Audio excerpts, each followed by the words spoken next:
بسم اللہ الرحمن الرحیم۔ السلام علیکم۔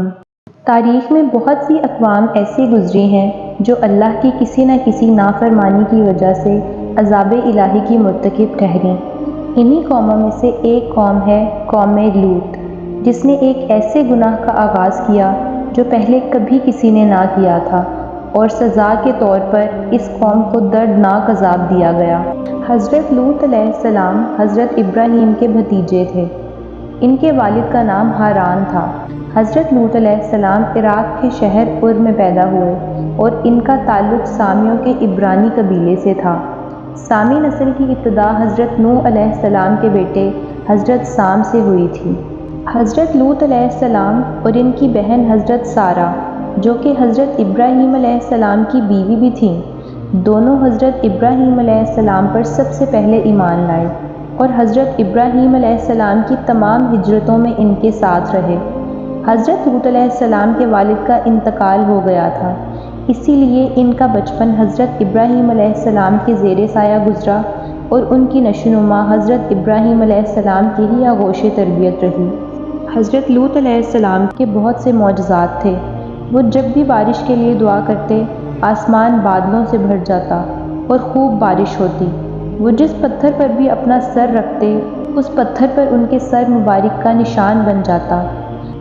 حضرت ابراہیم علیہ السلام نے حضرت لوط علیہ السلام کو اردن کے علاقے جا کر، جہاں سدوم اور عمورہ کی بستیاں آباد تھیں، دین کی تبلیغ کرنے کے لیے بھیجا۔ سدوم اردن، شام اور اسرائیل کے درمیان واقع تھا اور انتہائی زرخیز تھا۔ وہاں نعمتوں کی فراوانی اور سرسبز و شاداب کھیتیاں تھیں۔ سدوم میں ہر طرح کا اناج اور میوے تھے، اسی لیے آس پاس کے لوگ اپنی معاشی اور غذائی ضروریات کے لیے سدوم آیا کرتے تھے، جن کی مہمان نوازی سے اہل سدوم اکتا چکے تھے۔ ان کی اکتاہٹ سے شیطان کو موقع ملا اور وہ ایک بزرگ کے روپ میں اہل سدوم کے پاس گیا اور ان کو کہنے لگا کہ اگر تم ان انچاہے مہمانوں سے پیچھا چھڑوانا چاہتے ہو تو میرے پاس ایک طریقہ ہے جو میں تمہیں کل بتاؤں گا۔ اگلے دن شیطان ایک خوبصورت نوجوان کی شکل میں اہل سدوم کے پاس گیا اور انہیں مردوں سے بدفعلی سکھائی۔ شیطان نے کہا کہ جب بھی کوئی مہمان تمہارے علاقے میں آئے تو تم اس کے ساتھ زبردستی بدفعلی کیا کرو تاکہ کوئی تمہارے شہر میں نہ آیا کرے۔ اس طرح اہل سدوم اس گھٹیا فعل کے عادی ہو گئے اور عورتوں کے بجائے مردوں سے اپنی نفسانی خواہشات پوری کرنے لگے۔ وہ اپنی محفلوں میں فخر سے یہ فحاشی کا کام کرتے، غرض ان کی کوئی محفل اس فعل بد کے بغیر نہ ہوتی۔ ہر گھر میں یہ گھٹیا عمل پھیل چکا تھا۔ ہر مسافر، خاص طور پر خوبصورت جوان لڑکے اس قوم کا شکار بن جاتے۔ اس خبیث عمل کے ساتھ ساتھ اہل سدوم انتہائی ظالم، بد اخلاق، بد اطوار اور دھوکے باز تھے۔ کوئی مسافر ان کے علاقے سے بخیریت نہ گزر پاتا تھا۔ اگر کوئی راہگیر ان کے علاقے میں آتا تو روٹی کا ایک ٹکڑا نہ دیتے، جس سے وہ فاقوں سے مر جاتا، تو وہ اس کی لاش کو برہنہ کر کے دفنا دیتے۔ کوئی تاجر یا سوداگر اگر یہاں آتا تو اس کو نت نئے طریقوں سے لوٹ لیتے۔ ان حالات میں جب حضرت لوط علیہ السلام یہاں آ کر آباد ہوئے تو انہوں نے اس قوم کو ان کی خباثتوں پر ملامت کی۔ حضرت لوط علیہ السلام نے انہیں توحید، شرافت اور طہارت کی زندگی کی طرف رغبت دلائی اور انہیں ان کی بدعمالیوں کے نتائج بتا کر عبرت دلانا چاہی۔ انہوں نے اپنی قوم سے کہا کہ تم وہ بے حیائی کرتے ہو جو تم سے پہلے جہاں والوں میں سے کبھی کسی نے نہ کی۔ تم تو عورتوں کو چھوڑ کر مردوں کے پاس شہوت کے لیے جاتے ہو۔ ان کی کوششوں سے کچھ لوگ تو ایمان لے آئے، مگر باقی لوگوں کے تاریک دلوں پر کوئی اثر نہ ہوا، اور انہوں نے حضرت لوط علیہ السلام کا مذاق اڑایا اور کہا کہ اگر ہم ناپاک ہیں اور وہ پاک باز ہے تو اس کا ہماری بستی سے کیا واسطہ۔ اہل سدوم نے ان کو بستی سے نکالنے کی دھمکی دی۔ حضرت لوط علیہ السلام کی ہر کوشش کے بعد بھی جب یہ قوم باز نہ آئی اور کہنے لگی کہ تو ہم پر وہ عذاب لا کر دکھا جس کے ذکر سے تو ہمیں بار بار ڈراتا ہے، تو ان پر عذاب الہی کے نزول کا فیصلہ ہو گیا۔ اللہ نے اپنے 3 فرشتوں حضرت جبرائیل علیہ السلام، حضرت میکائیل علیہ السلام اور حضرت اسرافیل علیہ السلام کو زمین پر بھیجا، جو اللہ کے حکم سے حضرت ابراہیم علیہ السلام سے ملنے کے بعد 3 بے حد خوبصورت نوجوان لڑکوں کی شکل میں حضرت لوط علیہ السلام کے پاس گئے۔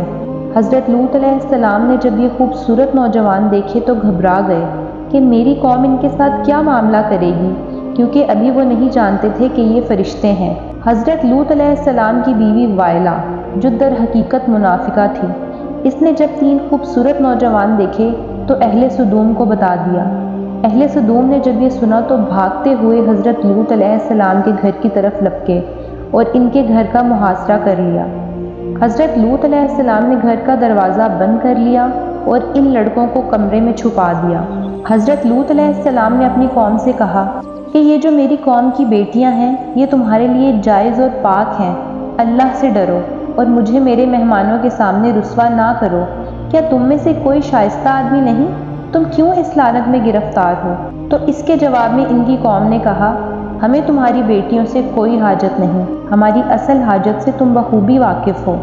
ان کی قوم کے لوگ ان کے مکان پر چڑھ آئے اور مطالبہ کرنے لگے کہ تم یہ نوجوان لڑکے ہمارے حوالے کر دو۔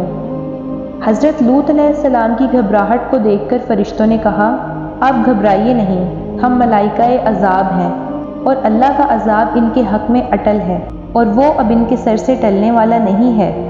حضرت جبرائیل علیہ السلام نے باہر نکل کر اللہ کے حکم سے اپنا پر اس قوم کے لوگوں کی آنکھوں پر مارا، جس سے وہ اندھے ہو گئے اور ان کی آنکھیں باہر آ گئیں۔ وہ کہنے لگے، اے لوط، تو ہمارے پاس جادوگر لے کر آیا ہے۔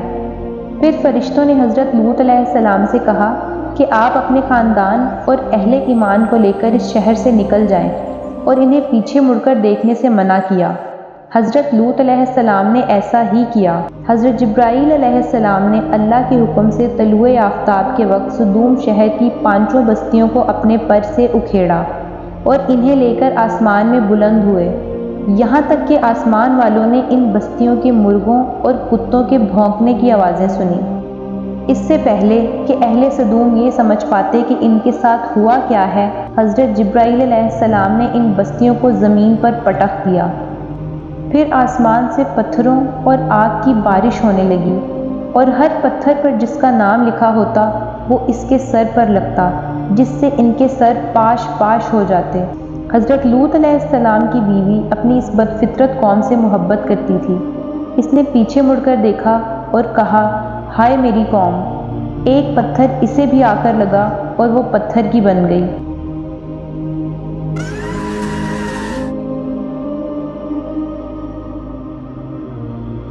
اس کا مجسمہ ابھی تک بحر مردار کے پاس عبرت کے لیے موجود ہے۔ یہ عذاب طلوع آفتاب سے شروع ہوا اور اشراق تک جاری رہا، جس کے بعد وہاں ہلاکت اور بربادی کے سوا کچھ نہیں تھا۔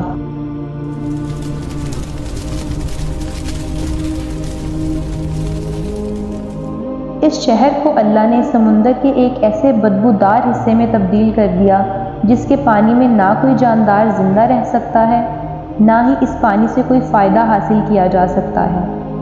امریکہ کے ماہرین آثار قدیمہ 10 سال کی کوشش کے بعد اس شہر کی باقیات دریافت کرنے میں کامیاب ہو گئے۔ ان کا کہنا ہے کہ یہاں زندگی اچانک ختم ہوئی تھی اور لوگ اس وقت اپنے روزمرہ کے کاموں میں مصروف تھے۔ آج دنیا کے کئی ممالک میں اس فطرت کے خلاف ہم جنس پرستی کے عمل کو آزادی دے دی گئی ہے، جبکہ ہمارے سامنے قوم لوط کے لوگوں کے پتھر کے بت ابھی تک نشان عبرت کے طور پر موجود ہیں۔ دعا ہے کہ اللہ تمام بھٹکے ہوئے لوگوں کو راہ راست پر لائیں اور ہمیں اپنے دین پر چلنے کی توفیق عطا فرمائیں، آمین۔ اگر آپ کو آج کی ویڈیو اچھی لگی ہے تو اس کو لائک اور شیئر کریں اور کامنٹ سیکشن میں ضرور بتائیے گا۔ مزید معلوماتی ویڈیوز کے لیے میرے چینل کو سبسکرائب کریے اور بیل آئیکن پہ کلک کریں۔